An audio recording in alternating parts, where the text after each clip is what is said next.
మీరు కనుక ఇంతవరకు మన ఛానల్ని సబ్స్క్రైబ్ చేయనట్లయితే రెడ్ కలర్ సబ్స్క్రైబ్ బటన్ పైన క్లిక్ చేసి మన ఛానల్ని సబ్స్క్రైబ్ చేసుకునే విధంగా దాని పక్కన వచ్చిన బెల్ ఐకాన్ పైన అయితే క్లిక్ చేయడం వల్ల నేను ఈ వీడియో పెట్టినా సరే మీకు నోటిఫికేషన్ అయితే వస్తుంది. ఫ్రెండ్స్, ఈరోజు ఈ వీడియోలో అసలు జీబీ వాట్సాప్ సేఫేనా, మనం జీబీ వాట్సాప్లో చాటింగ్ చేయొచ్చా, మన పర్సనల్ డేటా అనేది జీబీ వాట్సాప్లో సేఫ్గా ఉంటుందో లేదో ఈ విషయంలో మనం ఈరోజు ఈ వీడియోలో మనం క్లారిఫై అయితే చేసుకుందాం. సాధారణంగా మెసేజెస్ మరియు వీడియోస్ కానీ ఫొటోస్ కానీ లొకేషన్ ఇలా ఎన్నో షేర్ చేయడానికి వాట్సాప్ అనే ఒక అప్లికేషన్ అనేది చాలా వరకు యూజ్ అవుతుంది. ఈ వాట్సాప్ గురించి అందరికీ తెలిసిందే. గూగుల్ ప్లే స్టోర్లో అవైలబుల్గా ఉంటుంది.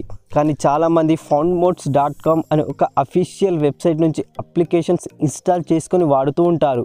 మరి ఇంతకీ అలా బయట నుంచి ఇన్స్టాల్ చేసుకున్న జీబీ వాట్సాప్ కానీ FMU ఇలాంటి అప్లికేషన్స్ ఎంతవరకు సెక్యూర్గా ఉంటాయి? మన పర్సనల్ డేటాకి ఏమైనా ఇబ్బంది ఉంటుందా? సాధారణంగా ఏదైనా యాప్ని కానీ ఇన్స్టాల్ చేసుకోవాలి అంటే గూగుల్ ప్లే స్టోర్ కానీ యాప్ స్టోర్లో యాప్స్ అవైలబుల్గా అయితే ఉంటాయి.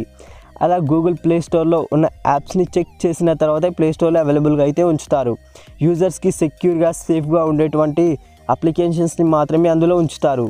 జీబీ వాట్సాప్ కానీ దానికి సంబంధించిన అఫీషియల్ వెబ్సైట్లో కానీ వాట్సాప్ అప్లికేషన్స్లలో చాలా వరకు బెస్ట్ ఫీచర్స్ అనేవి ఉంటాయి. ఇది అందరికీ తెలిసిందే. వాట్సాప్లో ఈ మధ్య పేమెంట్స్ అనే ఒక కొత్త ఆప్షన్ కూడా వచ్చింది. అదే కాకుండా చాలామంది తమ పర్సనల్ బిజినెస్కి సంబంధించినటువంటి ఇన్ఫర్మేషన్ని వాట్సాప్లలో షేర్ అనేది చేసుకుంటూ ఉంటారు. చివరికి జీబీ వాట్సాప్ అనేది సెక్యూర్ కాదా అనే విషయానికి వస్తే 99.9% సెక్యూర్ కాదు అని చెప్పవచ్చు. దానికి నేను 3 కారణాలు అయితే చెప్తాను. ఈ యాప్ గూగుల్ ప్లే స్టోర్లో అవైలబుల్గా లేకపోవడం, గూగుల్ ప్లే స్టోర్ అనేది ఈ యాప్ని రిజెక్ట్ చేయడం, థర్డ్ వన్ వచ్చేసి ఇతరుల సమాచారం అంటే వాట్సాప్లో ఎవరైనా మీకు మెసేజ్ చేసిన తర్వాత డిలీట్ చేసినా కూడా మీ దగ్గర డిలీట్ అవ్వదు.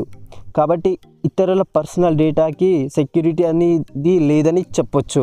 కేవలం జీబీ వాట్సాప్ అనే కాదు, ప్లేస్టోర్లో లేనటువంటి చాలా రకాల థర్డ్ పార్టీ అప్లికేషన్స్ మనం యూజ్ అనేది చేస్తూ ఉంటాం. సాధారణంగా మనం ఈ యాప్స్ని ఇన్స్టాల్ చేసుకున్న తర్వాత అన్ని యాప్స్ లాగే ఇవి కూడా ఉంటాయి. కానీ ఆ యాప్స్ వెంట మనకు తెలియని ఫైల్స్ అనేవి మన మొబైల్లోకి ఇన్స్టాల్ అయితే అవుతూ ఉంటాయి. బ్యాక్గ్రౌండ్లో వాటి పని అవి చేసుకుంటూ ఉంటాయి. వాటి వల్ల మన మొబైల్ లైఫ్ టైం అనేది తగ్గిపోవడం కానీ మొబైల్ ప్రాసెసర్ అనేది దెబ్బతినడం కానీ జరుగుతుంది. అలా మన డివైస్ అనేవి త్వరగా హ్యాంగ్ అవ్వడానికి ఛాయిసెస్ ఎక్కువగా ఉంటాయి. అయితే అలా అన్ని అప్లికేషన్స్లలో జరగదు, కానీ దీనికి కూడా నమ్మలేం. అలాంటి అప్లికేషన్స్ వాడొద్దని నేను చెప్పడం లేదు.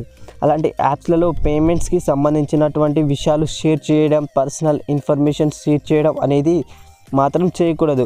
ముఖ్యంగా యూట్యూబ్ ఛానల్స్ రన్ చేస్తున్న వారు కానీ పేమెంట్స్ ఎక్కువగా చేసేవారు ఇలాంటి అప్లికేషన్స్ని ఎంత తక్కువ వాడితే అంత మంచిది అని చెప్పొచ్చు. ఫ్రెండ్స్, ఈరోజు ఈ వీడియో మీకు నచ్చినట్లయితే వీడియోని లైక్ చేసి మీ ఫ్రెండ్స్కి షేర్ చేసి మన ఛానల్కి సపోర్ట్ అయితే చేయండి. ఫ్రెండ్స్, మన ఛానల్కి ఎవరైనా కొత్తగా విజిట్ చేసిన వాళ్ళు ఉంటే సబ్స్క్రైబ్ చేసుకుని అదేవిధంగా దాని పక్కన బెల్ ఐకాన్ పైన క్లిక్ చేసి ఆల్ పైన క్లిక్ చేసి మన ఛానల్కి సపోర్ట్ అయితే చేయండి. ఫ్రెండ్స్, నెక్స్ట్ వీడియోతో మళ్ళీ కలుసుకుందాం. అందరికీ బాయ్, జై హింద్.